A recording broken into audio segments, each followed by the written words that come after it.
Assalamualaikum warahmatullahi wabarakatuh. Selamat datang di channel Nurul Story. Channel yang membahas kisah-kisah persahabatan antara manusia dan hewan. Namun, sebelum kita masuk ke ceritanya, buat kalian yang belum subscribe channel Nurul Story, jangan lupa di-subscribe terlebih dahulu ya, like dan komen, agar kalian tidak ketinggalan di cerita-cerita terbaru dari kami. Dan bagi teman-teman yang sudah gabung di channel Nurul Story, saya doakan semoga rezeki kalian semua dilancarkan oleh Allah Subhanahu wa Ta'ala. Amin. Oke, tidak usah lama-lama lagi. Kita langsung masuk saja ke alur cerita selengkapnya.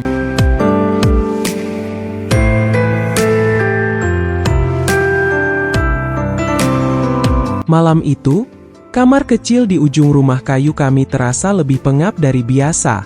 Lampu bohlam 5 watt yang sudah berkarat hanya mampu menyisakan lingkaran kuning pucat di atas ranjang besi tua.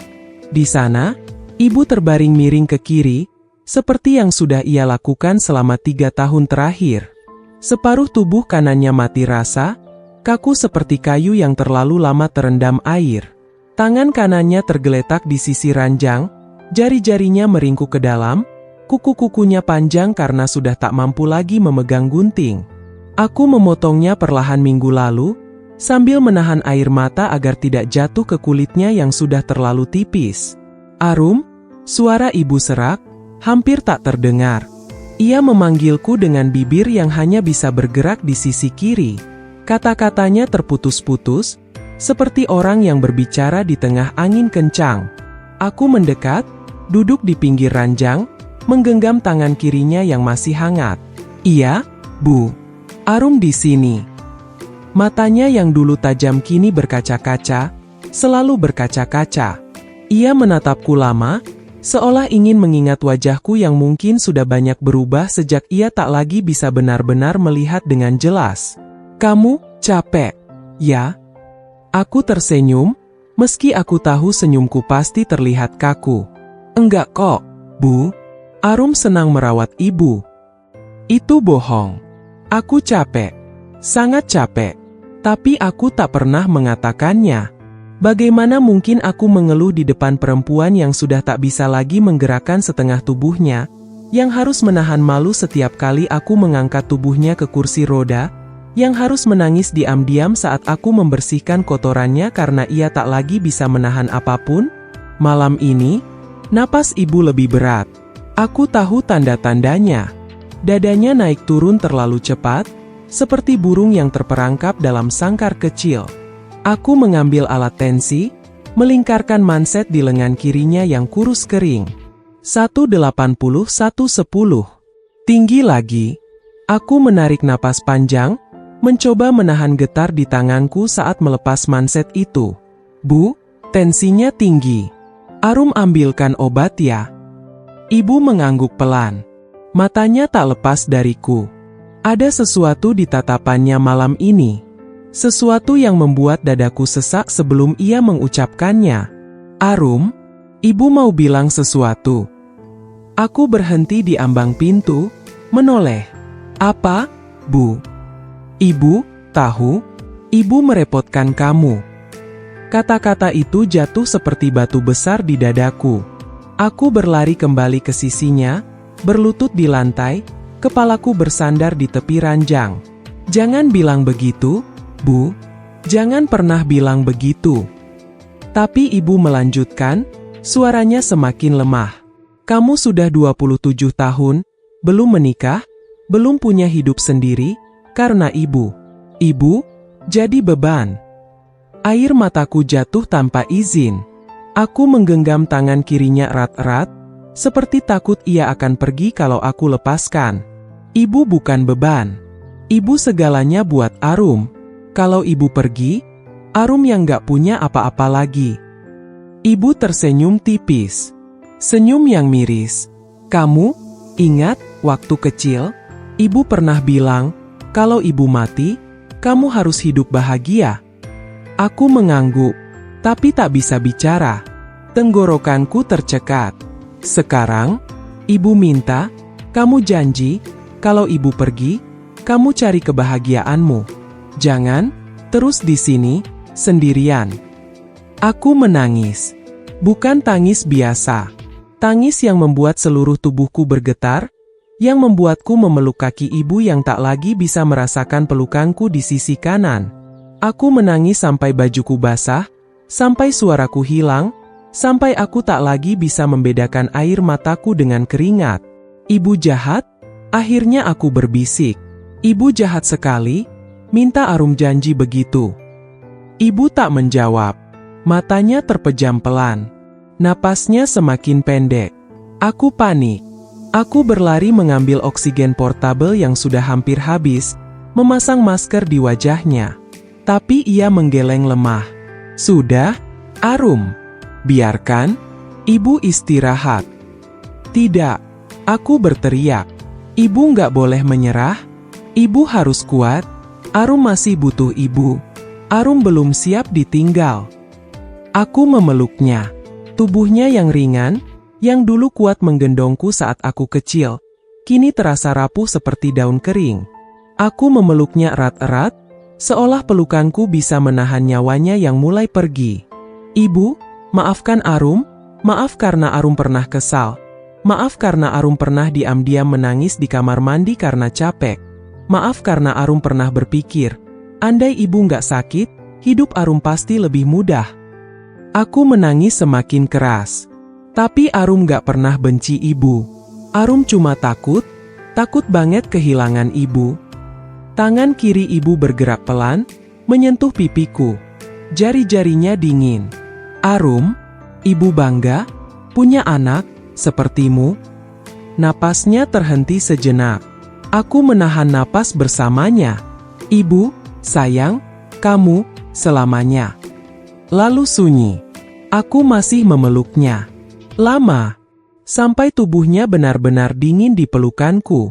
Sampai aku tak lagi bisa membedakan mana air mataku, mana ingus, mana keringat. Sampai aku menyadari bahwa aku benar-benar sendirian sekarang. Pagi harinya, tetangga datang membantu memandikan jenazah.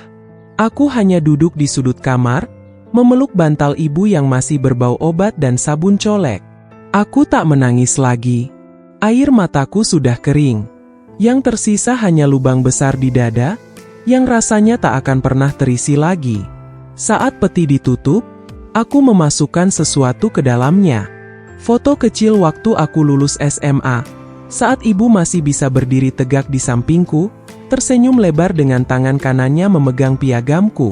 Di belakang foto itu, aku tulis dengan tangan gemetar.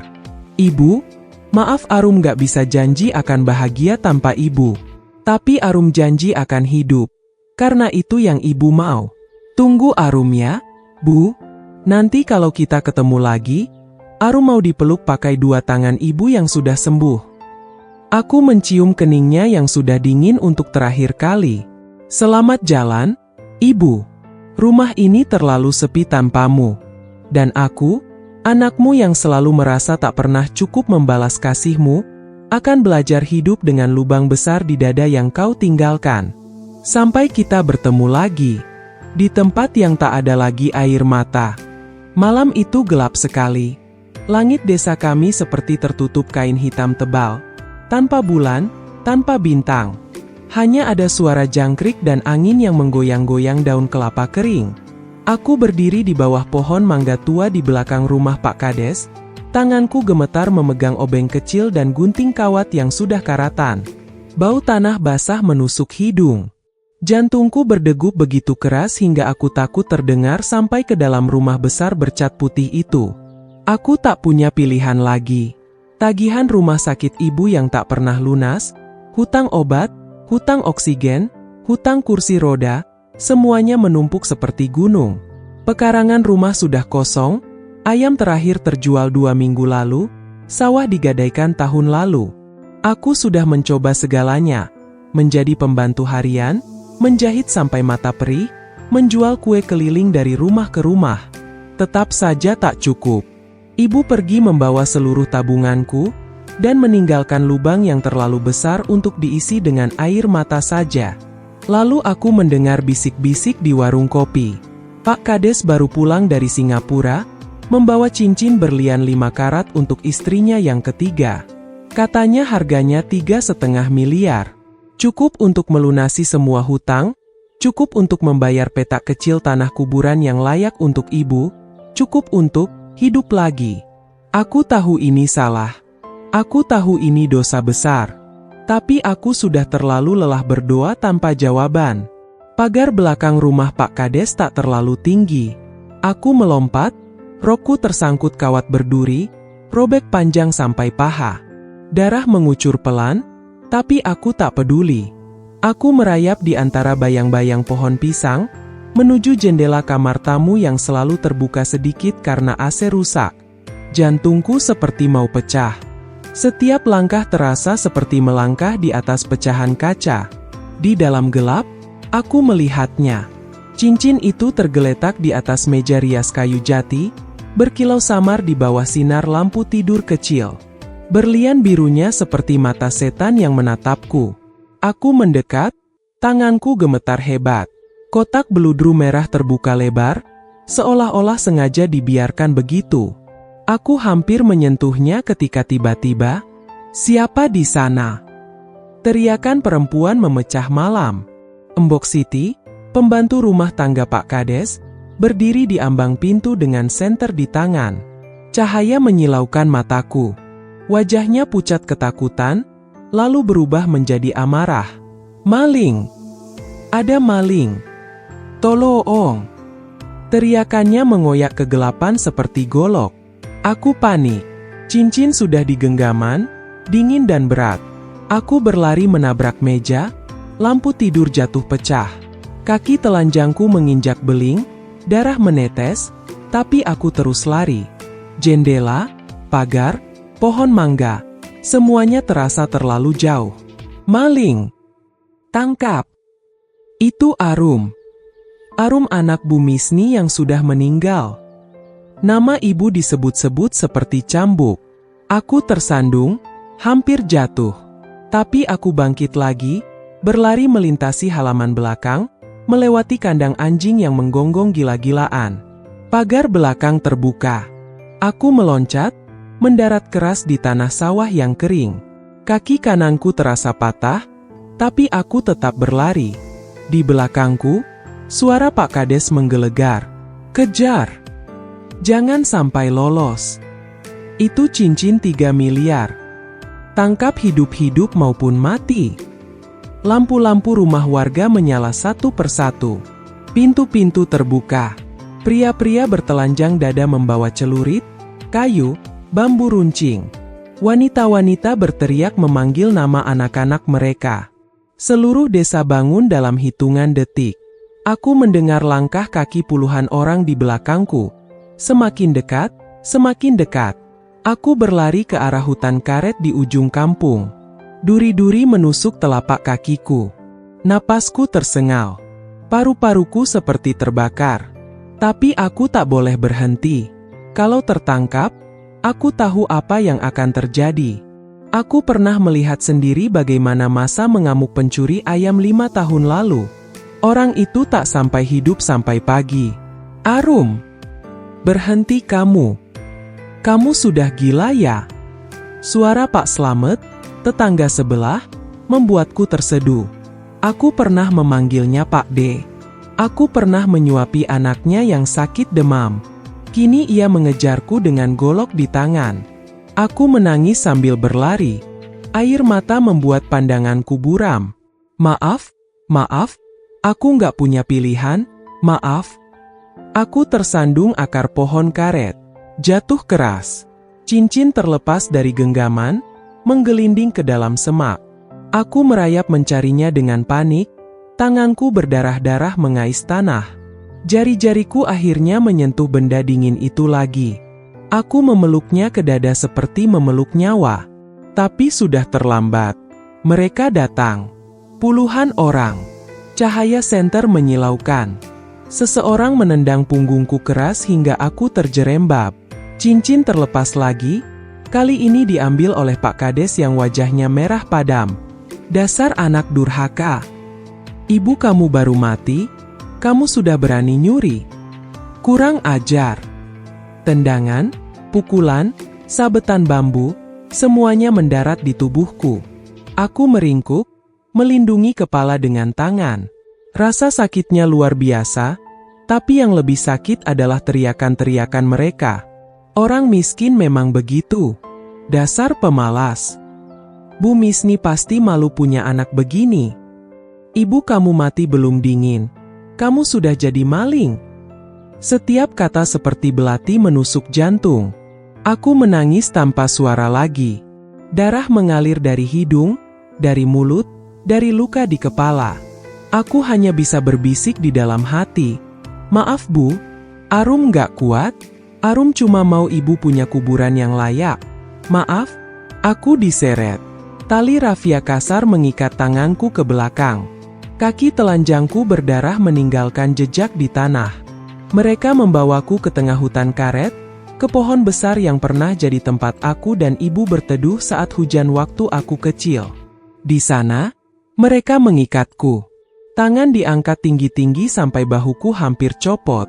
Kaki diikat kedua pohon berbeda hingga aku terpaksa berdiri jinjit. Tubuhku membentuk huruf Y yang menyakitkan. Pak Kades berdiri di depanku, memegang cincin yang sudah kembali ke jarinya. Kamu akan kami tinggal di sini sampai pagi. Biar nyamuk menghisap darahmu. Biar monyet-monyet mengoyak badanmu. Besok pagi, polisi akan datang. Kalau kamu masih hidup. Ia meludah ke wajahku. Ludahnya hangat dan pahit. Satu persatu mereka pergi. Lampu senter menjauh. Tawa dan caci maki perlahan hilang. Tinggal aku dan kegelapan hutan. Dingin malam menusuk tulang. Nyamuk berdengung di telinga, menggigit kulit yang sudah penuh luka. Darah menetes dari ujung jari kakiku, jatuh ke tanah seperti air mata yang tak pernah berhenti. Aku menatap langit yang gelap. Tak ada bintang. Hanya kegelapan yang sama seperti di dalam dadaku. Ibu, suaraku serak, hampir hilang. Arum gagal lagi. Arum cuma mau ibu bangga, tapi Arum malah mempermalukan ibu di depan seluruh kampung. Angin malam berhembus kencang. Daun-daun karet bergoyang seperti ribuan tangan yang mengejek. Aku menangis. Bukan karena sakit tubuh, tapi karena aku tahu, besok pagi, kalau aku masih hidup, aku akan jadi bahan gunjingan seumur hidup. Nama ibu akan tercemar selamanya karena anaknya pencuri. Aku menunduk, melihat tubuhku yang penuh luka, penuh darah, penuh noda. Ibu, kalau Arum mati malam ini, jemput Arum ya. Arum takut sendirian. Hutan sunyi. Hanya ada suara napasku yang tersengal dan dengung nyamuk yang tak pernah berhenti. Di kejauhan, terdengar lolongan anjing hutan. Aku menutup mata. Dan untuk pertama kalinya setelah ibu pergi, aku berharap, aku tak lagi bangun saat fajar tiba. Hari ketiga. Aku sudah tak tahu lagi apakah itu siang atau malam. Langit di atas kepala hanya berupa celah-celah sempit di antara daun-daun karet yang tinggi. Cahaya yang sampai ke tubuhku selalu kelabu. Seperti dunia sudah lupa bahwa matahari pernah ada. Tubuhku menggantung lemas di antara dua pohon. Tali rafia yang kasar sudah menggigit tulang, darah mengering menjadi kerak hitam di pergelangan tangan dan kaki. Bibirku pecah-pecah, lidahku bengkak. Aku tak lagi ingat rasa air. Yang tersisa hanya rasa nyeri yang menjalar dari ujung kaki sampai ubun-ubun, dan rasa kosong yang jauh lebih dalam. 3 hari tanpa makanan, tanpa setetes air pun. Hanya embun malam yang jatuh ke wajahku, yang aku coba telan dengan menjulurkan lidah seperti anjing liar. Nyamuk sudah tak lagi menggigit. Mereka hanya hinggap, minum darahku, lalu pergi lagi, seolah aku sudah jadi mayat yang masih bernapas. Aku hanya menunggu mati. Kadang aku berharap ada ular berbisa yang datang lebih cepat. Kadang aku berdoa agar tali ini putus dan leherku patah. Apapun, asal lebih cepat. Aku tak tahan lagi mendengar suara ibu di kepalaku. Memanggil, Arum, Arum, setiap kali angin berhembus. Aku tak tahan lagi melihat wajah ibu di setiap bayang-bayang daun. Aku takut ia malu melihat anaknya jadi seperti ini. Malam keempat mulai turun. Udara semakin dingin, menusuk tulang. Aku menggigil hebat, gigiku bergetar tak terkendali. Penglihatanku mulai kabur. Dunia bergoyang-goyang seperti aku berada di atas perahu yang dihantam ombak. Aku menutup mata, berbisik lirih. "Ibu, jemput Arum." Arum sudah nggak kuat. Tiba-tiba, terdengar suara ranting patah. Pelan, berat, teratur. Langkah, bukan langkah manusia. Jantungku yang sudah hampir mati tiba-tiba berdegup lagi, keras sekali, sampai terasa mau pecah dari dada. Aku membuka mata perlahan, meski kelopakku terasa berat seperti batu. Dari balik kegelapan, 2 titik kuning menyala. Mata harimau. Ia muncul perlahan dari bayang-bayang. Tubuhnya besar, loreng hitamnya berkilau samar di bawah sinar yang nyaris tak ada. Ekornya bergoyang pelan, seperti pendulum kematian. Setiap langkahnya membuat tanah bergetar kecil. Napasnya terdengar berat, hangat, membawa bau darah dan hutan basah. Aku tak bergerak, tak bisa bergerak. Hanya menatapnya dengan mata yang sudah kosong. "Datanglah. Akhiri saja.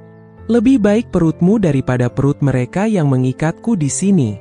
Harimau itu berhenti tepat di depanku. Jaraknya tak sampai 2 meter. Aku bisa melihat taringnya yang putih panjang, bisa mencium bau nafasnya yang panas. Ia menatapku lama. Tatapan itu bukan tatapan binatang yang lapar. Ada sesuatu di dalamnya. Sesuatu yang membuat bulu kuduku berdiri, bukan karena takut, tapi karena aku merasa dilihat benar-benar untuk pertama kalinya setelah sekian lama. Lalu ia berbicara. Suara itu dalam, berat, seperti guntur yang bergulir di dada bumi. "Manusia kecil, kenapa kau diikat di sini?" Aku tersentak. Napasku terhenti. Aku yakin aku sudah gila. Atau mungkin aku sudah mati, dan ini hanya mimpi sebelum jiwa terlepas. 3 hari kau menggantung. Lanjutnya, suaranya membuat daun-daun di atas bergoyang. Aku mencium bau darahmu sejak hari pertama. Aku menunggu kau mati. Tapi kau masih bernapas. Kenapa mereka hukum kau seperti ini? Air mataku jatuh lagi. Aku tak tahu masih ada air mata yang tersisa. Aku mencuri, suaraku pecah, serak, hampir tak terdengar. Aku mencuri cincin, demi ibu. Ibu sakit stroke, lumpuh. Aku butuh uang untuk obat, untuk rumah sakit, tapi ibu tetap pergi, dan aku tetap miskin. Aku cuma mau ibu punya kuburan yang layak. Aku cuma mau melunasi hutang, tapi mereka tangkap aku, mereka pukuli aku, mereka ikat aku di sini, biar aku mati perlahan. Setiap kata terasa seperti mengeluarkan darah dari tenggorokan. Aku menangis. Tangis yang sudah kering, tapi tetap mengguncang seluruh tubuhku yang ringkih. Harimau itu diam. Matanya masih menatapku, tapi kini ada sesuatu yang berubah. Pupilnya melebar. Ekornya tak lagi bergoyang. "Ibumu sudah tiada." Aku mengangguk lemah. 3 hari sebelum aku mencuri, ibu meninggal di pelukanku. Aku sendirian, aku tak punya siapa-siapa lagi. Hening. Hanya suara napas kami berdua. Napas harimau yang berat, dan napasku yang tersengal seperti lilin yang hampir padam. Lalu, tanpa kuduga, harimau itu mendekat. Aku menutup mata, pasrah. Aku sudah siap dicabik. Tapi yang kurasakan bukan taring, melainkan gigitan kuat di tali rafia yang mengikat tangan kiriku. Krek! Tali putus seketika. Aku jatuh ke tanah, tubuhku ambruk seperti karung kosong. Harimau itu menggigit tali-tali yang lain satu persatu. Dengan hati-hati, hampir lembut. Dalam hitungan detik, aku sudah bebas. Tubuhku terbaring di atas daun-daun kering, tak mampu bergerak. Harimau itu menunduk, hidungnya hampir menyentuh wajahku. Bau nafasnya panas. "Ikuti aku," katanya pelan. Aku hanya bisa menatapnya. Bingung, tak mengerti. "Aku tak punya tempat lagi," bisikku. "Aku dikutuk di sini. Mereka akan bunuh aku kalau aku kembali." "Aku bukan manusia," jawabnya. "Dan tempatku bukan milik mereka. Ia menunduk lebih rendah lagi. Tubuhnya besar, hangat. Aku merasakan bulu-bulu lebatnya menyentuh kulitku yang dingin, naik ke punggungku. Aku menangis lagi, bukan karena takut, bukan karena sakit, tapi karena untuk pertama kalinya dalam hidupku, ada makhluk hidup yang tak menghakimi, tak memukul, tak mengutuk. Hanya meminta aku ikut, tanpa syarat. Dengan sisa tenaga yang entah dari mana, aku merangkak. Tangan kurusku memegang bulu lebat di lehernya. Ia menunggu sabar. Aku menarik tubuhku naik ke punggungnya, perlahan, sampai akhirnya aku terduduk di antara bahunya yang kokoh. Tubuhku menggigil hebat, tapi hangat dari tubuhnya meresap ke tulang-tulangku yang beku. Pegang erat, katanya. Aku memeluk lehernya dengan kedua tangan. Wajahku terbenam di bulu-bulu harimau yang harum tanah dan hutan. Lalu ia berjalan, pelan pada awalnya, agar aku tak jatuh. Kemudian semakin cepat. Angin malam menerpa wajahku, dingin, tapi aku tak lagi kedinginan. Aku menangis di punggungnya, air mataku membasahi bulunya. Aku tak tahu mau dibawa kemana. Aku tak peduli. Yang aku tahu, untuk pertama kalinya setelah ibu pergi, aku tak lagi sendirian. Di kejauhan, lolongan anjing hutan terdengar memanggil-manggil. Tapi harimau itu tak menoleh. Ia terus berjalan, membawaku masuk semakin dalam ke perut hutan yang tak pernah diinjak manusia. Di sana, di balik kegelapan yang paling pekat, aku merasakan sesuatu yang sudah lama hilang. Aku merasa dipilih. Bukan karena aku kuat, bukan karena aku baik, tapi karena aku pernah mencintai seseorang dengan seluruh jiwa yang aku punya, sampai aku rela menjadi pencuri, sampai aku rela mati. Dan malam itu, hutan membalas cintaku dengan cara yang tak pernah kukira. Dengan seekor harimau yang berbicara, dan sebuah janji tanpa kata-kata. Kau tak akan sendiri lagi, manusia kecil. Aku menutup mata di punggungnya, napasku mulai tenang. Ibu, bisikku lirih, hampir seperti doa. Arum, gak sendirian lagi. Angin hutan membawa tangisku jauh, ke tempat yang tak lagi bisa disentuh oleh manusia. Dan untuk pertama kalinya setelah sekian lama, aku tertidur tanpa mimpi buruk. Rumah kayu kecil itu masih berdiri di ujung kampung, persis seperti saat aku meninggalkannya. Atapnya sudah banyak yang bocor, dindingnya lapuk dimakan rayap, pintu depannya miring karena engselnya karatan. Rumput ilalang setinggi dada menutupi halaman yang dulu sering aku sapu sampai bersih setiap pagi sebelum ibu bangun. Kini, hanya ada kesunyian dan bau tanah lembab yang tercium setiap kali angin berhembus. Aku berdiri di ambang pagar bambu yang sudah patah separuh, tanganku memegang sesuatu yang terbungkus kain lusuh. Jantungku berdegup kencang, bukan karena takut, tapi karena aku tahu, malam ini aku akan kembali ke tempat yang pernah mengutukku. 3 tahun sudah berlalu sejak malam harimau itu membawaku pergi. 3 tahun aku hidup di dalam hutan yang tak berujung, tidur di bawah akar-akar beringin raksasa, minum dari telaga yang airnya lebih jernih daripada air mata, makan buah-buahan yang tak pernah ku kenal namanya. 3 tahun aku belajar bahwa dunia ini jauh lebih luas daripada kampung kecil yang pernah membenciku. Di tanganku sekarang ada sesuatu yang lebih berharga daripada nyawa. Batu zamrud merah. Sebesar telur ayam, warnanya seperti darah yang baru mengalir, tapi bersih dan berkilau hingga bisa memantulkan wajahku yang sudah banyak berubah. Harimau itu memberikannya padaku di malam terakhir sebelum ia menyuruhku pulang. Ambillah ini, manusia kecil, katanya, suaranya masih bergema di telingaku sampai sekarang. Di dalam gua tersembunyi di balik air terjun ke-7, ada batu yang lahir dari air mata bumi ribuan tahun lalu. Manusia menyebutnya Blood of the Mountain. Jualah, gunakan untuk hidupmu yang baru. Tapi ingat, jangan pernah kembali ke hutan ini kalau kau masih membenci dunia. Karena hutan tak lagi menerima orang yang hatinya dipenuhi dendam. Aku menangis malam itu. Bukan karena batu itu. Bukan karena nilai yang tak terbayang. Tapi karena ia tahu, Di lubuk hatiku yang paling dalam, masih ada bara kecil kebencian terhadap kampung yang pernah mengikatku di pohon karet. Bara yang aku takut akan membakar segalanya kalau aku kembali. Tapi aku harus kembali. Aku harus membuktikan pada diri sendiri bahwa aku bisa melangkah di tanah yang sama tanpa menjadi abu. Malam ini, aku pulang. Kain lusuh kubuka perlahan. Cahaya zamrud merah itu memantul di dinding rumah kayu tua, membuat seluruh ruangan tampak seperti terbakar api yang dingin.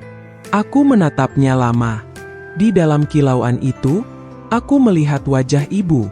Wajah ibu yang tersenyum waktu aku kecil. Waktu ia masih bisa menggendongku dengan kedua tangannya. Wajah ibu yang menangis di ranjang rumah sakit, memohon agar aku tak mengorbankan hidupku untuknya. "Ibu, Arum pulang," bisikku pada kehampaan. Air mataku jatuh lagi. Sudah bertahun-tahun aku tak menangis. Hutan mengajarkanku untuk kuat. Tapi malam ini, di depan rumah yang penuh kenangan, aku kembali menjadi anak kecil yang kehilangan ibunya. Aku masuk ke dalam rumah. Debu tebal menutupi segalanya. Foto ibu dan aku di dinding masih tergantung miring. Kacanya retak. Aku menyentuhnya dengan jari gemetar. Di bawah foto itu, aku pernah menulis dengan spidol kecil, "Ibu dan Arum selamanya." Tulisannya masih ada, meski sudah pudar. Aku duduk di lantai, memeluk lutut. Zamrud merah kutaruh di atas lantai kayu yang berderit. Cahayanya menerangi seluruh ruangan, membuat bayangan-bayangan lama hidup kembali. Bayangan ibu yang duduk di kursi goyang, menjahit kain sampai larut malam agar aku bisa sekolah. Bayangan ibu yang tersenyum lebar saat aku lulus SMA, meski tangan kanannya sudah mulai kaku. Bayangan ibu yang terakhir kali memanggil namaku sebelum napasnya berhenti. Aku menangis sampai dada sesak. Tangis yang tak bersuara, yang hanya bergetar di bahu dan membuat seluruh tubuhku gemetar. "Maafkan Arum, Bu. Maaf karena Arum pernah membenci dunia. Maaf karena Arum pernah berharap mati. Maaf karena Arum pergi begitu lama, tapi Arum pulang sekarang. Arum bawa sesuatu buat ibu." Pagi harinya, aku pergi ke kota. Dengan pakaian sederhana yang sudah lusuh, rambutku yang panjang terurai sampai pinggang, dan wajah yang sudah tak lagi dikenali siapapun. Aku membawa zamrud itu ke toko perhiasan terbesar di ibu kota provinsi. Pemiliknya, seorang pria tua berkacamata tebal, hampir menjatuhkan cangkir kopinya saat melihat batu itu. Ini tidak mungkin," katanya gemetar. "Blood Ruby Zimbabwe, yang hilang dari pasar gelap 10 tahun lalu, katanya disimpan oleh kolektor misterius di Asia Tenggara." Aku hanya diam. Ia menawar harga yang membuat kepala orang biasa pusing. Tapi aku tak menawar. Aku hanya meminta satu syarat. Separuh uangnya ditransfer ke rekening Yayasan Anak Yatim dan separuh lagi ke rekeningku. 3 hari kemudian, aku menjadi orang terkaya di kampung itu. Bukan hanya kaya, tapi kaya yang tak masuk akal. Rumah kayu tua aku robohkan. Di tempatnya, aku bangun rumah besar bergaya limasan, dengan taman luas dan kolam ikan koi. Aku beli tanah-tanah yang pernah digadaikan ibu, aku tebus semuanya. Aku bangun masjid kecil di ujung kampung, dengan kubah emas dan lantai marmer. Aku buat pondok pesantren gratis untuk anak-anak miskin. Aku buat klinik kesehatan yang tak pernah menolak pasien tak mampu. Orang-orang yang dulu mengejarku dengan celurit, kini datang membungkuk di depan pintuku, meminta maaf, meminta pekerjaan, meminta bantuan. Aku tak pernah mengusir seorang pun. Aku hanya tersenyum, dan memberikan apa yang mereka butuhkan. Tapi setiap malam, saat lampu-lampu rumah besar itu padam, aku kembali ke kamar kecil di lantai 2. Di sana, aku simpan foto ibu yang sudah kubingkai emas. Di depan foto itu, aku letakkan zamrud merah asli, yang tak pernah aku jual seluruhnya. Hanya sebagian kecil yang aku potong untuk kebutuhan. Sisanya tetap utuh, berkilau di atas meja kecil dari kayu jati. Aku duduk di lantai, seperti dulu. "Ibu, lihat, Arum sekarang bisa beli apa saja. Arum bisa bantu orang-orang yang dulu membenci kita. Arum bisa buat orang-orang itu menunduk di depan Arum. Air mataku jatuh lagi. Tapi kenapa, Bu? Kok hati Arum masih kosong? Aku memeluk foto ibu erat-erat. Arum kaya sekarang, tapi Arum tetap anak yang kehilangan ibu. Uang bisa beli rumah besar, bisa beli hormat orang, bisa beli apa saja, tapi nggak bisa beli satu pelukan lagi dari ibu. Tangisku pecah di malam yang sunyi. Di luar jendela, angin berhembus pelan. Daun-daun pohon mangga bergoyang, seperti dulu, saat ibu masih ada.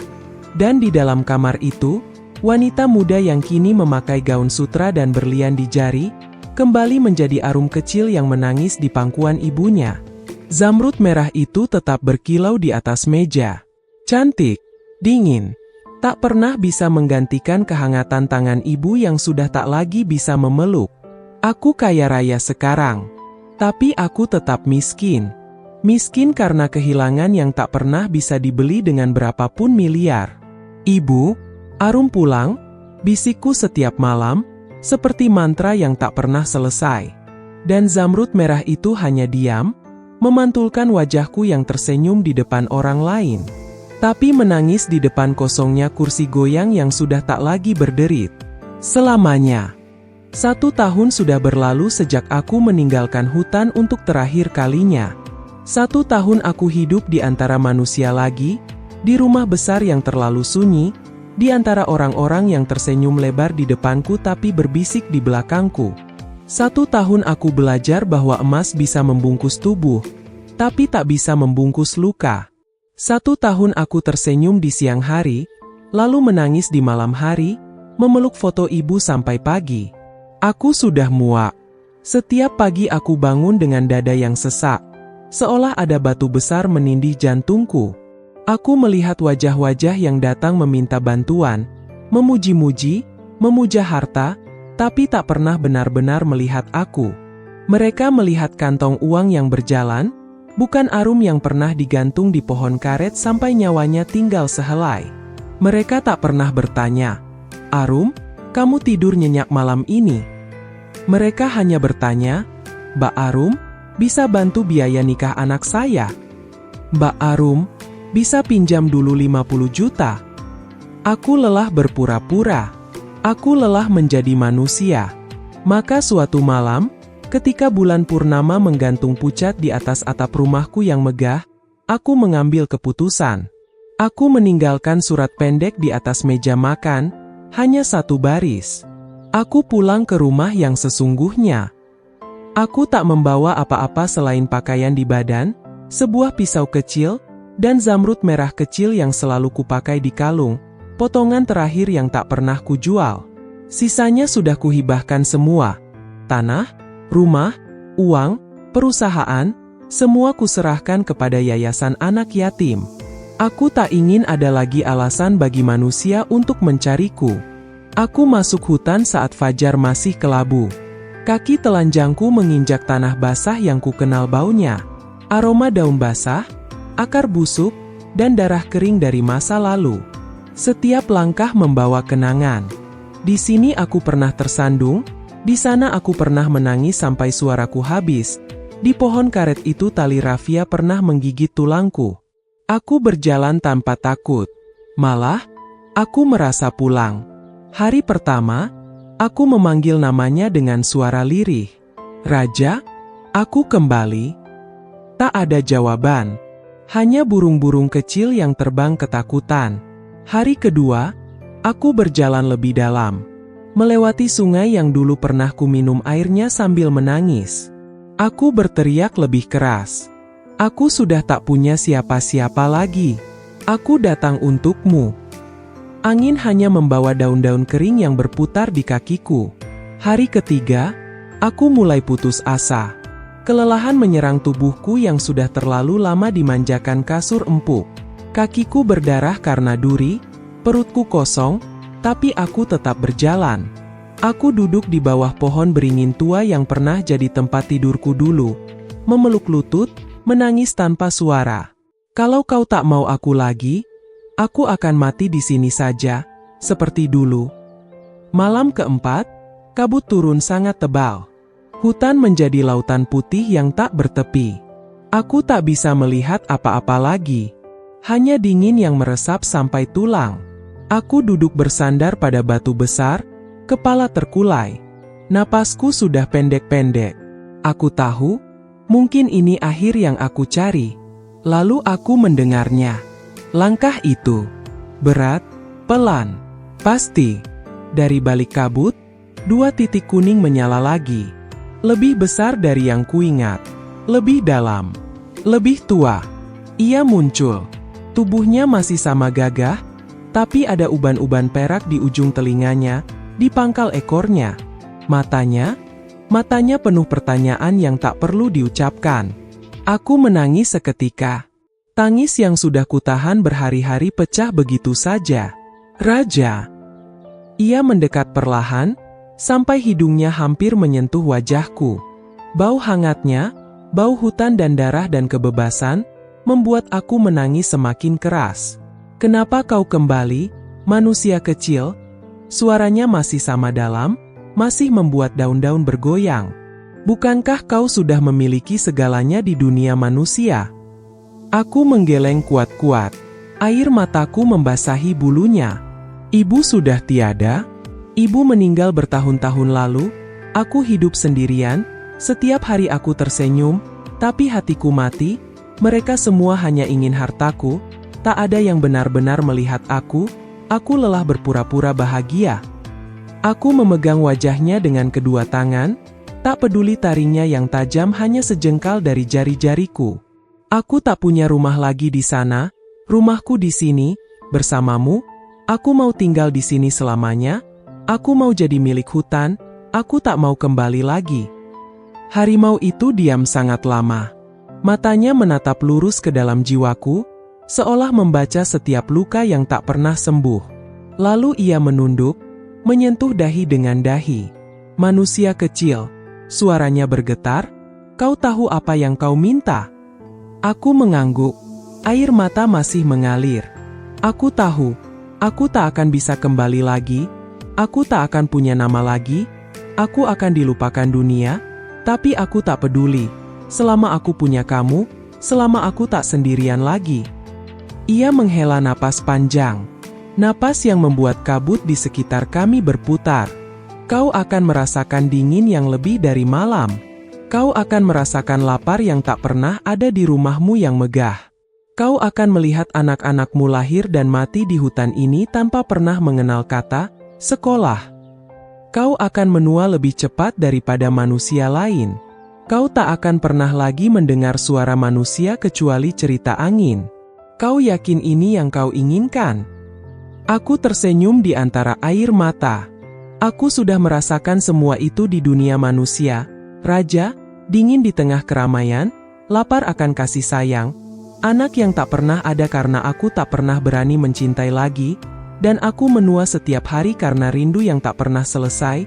Di sini, setidaknya aku punya kamu, setidaknya aku tak perlu berpura-pura lagi. Harimau itu menutup mata sejenak. Ketika ia membukanya lagi, ada sesuatu yang basah di sudut matanya, cahaya bulan yang terperangkap, atau mungkin air mata seekor raja. Ia menunduk lebih dalam, membiarkan kepalaku bersandar di lehernya yang hangat.